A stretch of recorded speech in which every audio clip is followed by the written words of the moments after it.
जेके news point में इस वक्त ज्वाइन कर चुके हैं सफापुरा सरपंच अल्ताफ अहमद और हम जानेंगे यहाँ के लोगों को जो परेशानियां पेश आ रही हैं उसके हवाले से क्या कुछ डेवलपमेंट अभी तक हुई है, कितना काम करने की जरूरत है और जो जनता रिप्रेजेंटेटिव इलेक्ट करती है क्या उनकी उम्मीदों पर वो सब खरे उतर रहे हैं। सर, जेके न्यूज पॉइंट में आपको वेलकम है। Most welcome.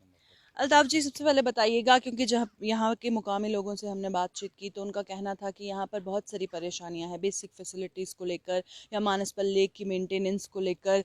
तो क्या कहेंगे, कितना काम जब से आप आए हैं, कितना काम आपने किया है और क्या कुछ कमियां इस वक्त रह गई हैं? जी बिल्कुल, आपकी बात बिल्कुल दुरुस्त है कि जो परेशानियां आप लोगों ने जो बताई हैं कि परेशानियां हैं, मगर इसका ये मेन रीज़न जो है वो तो है अभी जो लॉकडाउन चल रहा है। जब से हम आए तब से तो मैक्सिमम लॉकडाउन ही रहा, तो इस वजह से है। अब लॉकडाउन के होते हुए भी काफ़ी यहाँ पर डेवलपमेंट हुई है। फॉर इंस्टेंस हम बोलेंगे कि अभी तक हमारे इलाके में अगर देखेंगे तो पहले लोगों को ये पता नहीं होता था कि कौन काम हो रहा है, कौन कर रहा है। अभी तो लोगों को अच्छे से पता है कौन सा काम हो रहा है और कौन बंदा कर रहा है, और अच्छे से वो देख भी सकते हैं इस पर कितना पैसा खर्च हो रहा है। और ये भी देख सकते हैं कि कौन बंदा वहाँ पर काम कर रहा था। और अगर मैं अपने इलाके की बात करूँ तो वहाँ पर हमने इंजीनियरिंग कॉलेज जो है वो आया है, वो हमने दिया है इलाके को। तो इससे पहले जो लोग यहाँ पर इलेक्टेड रिप्रेजेंटेटिव थे, हमारे एमपी की साथ बात करेंगे हम, तो यहाँ पर हमारा इलाका डिजर्व कर रहा था तहसील के लिए, लेकिन उन्होंने एमपी साहब ने यहाँ का वोट बैंक होते हुए भी एमपी साहब ने वो किसी और इलाके में शिफ्ट किया। इसके अलावा डिग्री कॉलेज डिजर्व कर रहा था हमारा इलाका, लेकिन उन्होंने उसको ट्रांसफ़र किया किसी और इलाके में, अपने इलाके में, जहाँ पर क्योंकि उनको पहले से ही अंदेशा था कि जो सभापुरा इलाका है ये तो किसी और डिस्ट्रिक्ट के साथ जाने वाला है, तो इसलिए इसका फ़ायदा उठाते हुए अपने अपने इलाके में लिया वो। तो हमारा इलाका ज़्यादा सफ़र कर रहा है, इसलिए लोगों की बात जो है वो सच है कि हम सफ़र कर रहे हैं।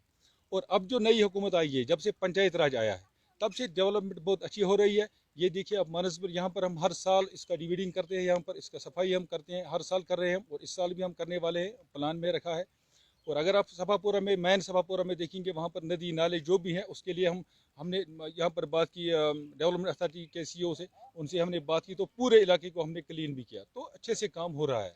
क्योंकि सबसे इम्पोर्टेंट है ये जानना, जब से डीडीसी यहाँ पर इलेक्ट हुए हैं या जब से आप सरपंच आए हैं, तो क्या बदलाव आम जनता को देखने को मिला? बिल्कुल, जब से डीडीसी या बीडीसी या सरपंच लोग पंचायत बॉडी जब से आई है, तो तब से लोग जो है उनके दरवाजे पर मिनिस्टर खड़ा है।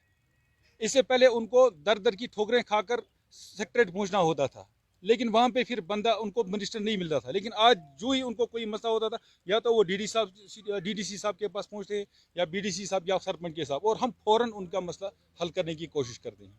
तो अब आम जनता और आप जो रिप्रेजेंटेटिव्स हैं उनके उनके बीच में जो गैप है उसे आप किस तरह से फिल करते हैं? अगर आप किसी को कोई समस्या होती है, कोई मुद्दा होता है, कैसे वो अप्रोच करते हैं? क्या इतनी आसानी से वो अप्रोच कर पाते हैं या उतनी आसानी से आप सुन लेते हैं? बिल्कुल आसानी से। हमारे जो फ़ोन नंबर्स हैं वो 24/7 उनके पास हाजिर रहते हैं। वो जब भी चाहते हैं वो कॉल करते हैं या घर भी आते हैं, क्योंकि अब मोहल्ले में ही उनका मिनिस्टर खड़ा है, बीडीसी साहब उनका मिनिस्टर है, डीडीसी साहब उनका मिनिस्टर है, सरपंच साहब उनका मिनिस्टर है, वो खड़े हैं उनके मोहल्ले में, कभी भी वो आ सकते हैं, उतना दूर का फासला तो नहीं है। जो भी मोहल्ले इधर इलाके हैं अपने आसपास के सराउंडिंग में पड़ते हैं, कैचिंग एरिया है हमारा, तो एकदम से आ सकते हैं और फ़ोन भी करते हैं, कोई गैप नहीं है हमारे। बिल्कुल। और मैं चाहूंगी कि इस वीडियो के नीचे जितनी भी यहाँ के सफापुरा के लोग हैं, कमेंट बॉक्स पे किसी भी डेवलपमेंट इशू को लेकर आप इन तक बात पहुंचाना चाहते हैं तो ज़रूर पहुंचाइएगा। तो मैं चाहूंगी जाते जाते आप आम जनता को ये बताइए कि कब वो मौका आ जाएगा जब पूरी तरह से उम्मीदों पर जो है खरा उतर जाएंगे आप लोग? देखिए, यहाँ पर अभी 70 साल से जो इलेक्टेड रिप्रेजेंटेटिव आते थे वो तो अपने घर पर थे। देखिए, कल ही यहाँ पर मीटिंग भी हुई, तो वो अपनी कुर्सी बचाने के लिए जाते हैं वहाँ पे। तो अभी लोगों को ये जानना चाहिए। देखिए, अगर मैं आपसे ही एक क्वेश्चन करूँगा, यहाँ पर हमारे एमपी साहब हैं, ठीक है, क्या उनके बेटे के सिवा एमएलए बनने के लायक कोई नहीं है इस इलाके में? उन्होंने अपने बेटे को प्रिपेयर किया। इसी तरह अब देखिए फारूक अब्दुल्ला साहब को, क्या उमर अब्दुल्ला साहब के बगैर कोई दुनिया में इधर कश्मीर में नहीं है जो वो उन्हीं को बिठाएंगे बीच में? तो ये ट्रेडिशनल पॉलिटिक्स जो है ये खत्म होनी चाहिए। नए नए लोग आ रहे हैं और पॉलिटिक्स ज्वाइन कर रहे हैं और सामने आ रहे हैं, यही हमारा मकसद है। और यही लोगों को समझने की ज़रूरत है कि आप नए नए लोगों को सामने लाइए और उन्हीं का आप सपोर्ट कीजिए। बिल्कुल, पॉलिटिक्स की बात ना करें, ना करके अगर हम सिर्फ और सिर्फ डेवलपमेंट की बात करें तो बस यही जवाब आखिर में आपसे लेना चाहूंगी कि जो कमियां हैं, जो खामियां हैं, वो कब पूरी हो जाएंगी? इंशाल्लाह इट विल टेक टाइम। हमारे 2-4 साल अभी हैं, इंशाल्लाह 2 साल हमें लगे थोड़े एडजस्ट करने में, तो इंशाल्लाह इन 2-4 ईयर्स में इंशाल्लाह हो जाएगा सब कुछ ठीक। जी शुक्रिया हमसे बातचीत करने के लिए। सफ़ापुरा के सरपंच हमारे साथ अल्ताफ़ अहमद जी ज्वाइन किए हुए थे और जिस तरह से इन्होंने कहा कि काम हो रहा है, और सबसे इम्पोर्टेंट बात कैप्शन में भी हम नंबर ड्रॉप कर देंगे, अगर किसी को भी कोई परेशानी होती है या कोई भी आपके एरिया की समस्या आप पहुंचाना चाहते हैं इनके साथ, तो कमेंट बॉक्स में लिखना ना भूलिएगा। लूँगी इजाज़त, देखते रहिए जी न्यूज़ पॉइंट।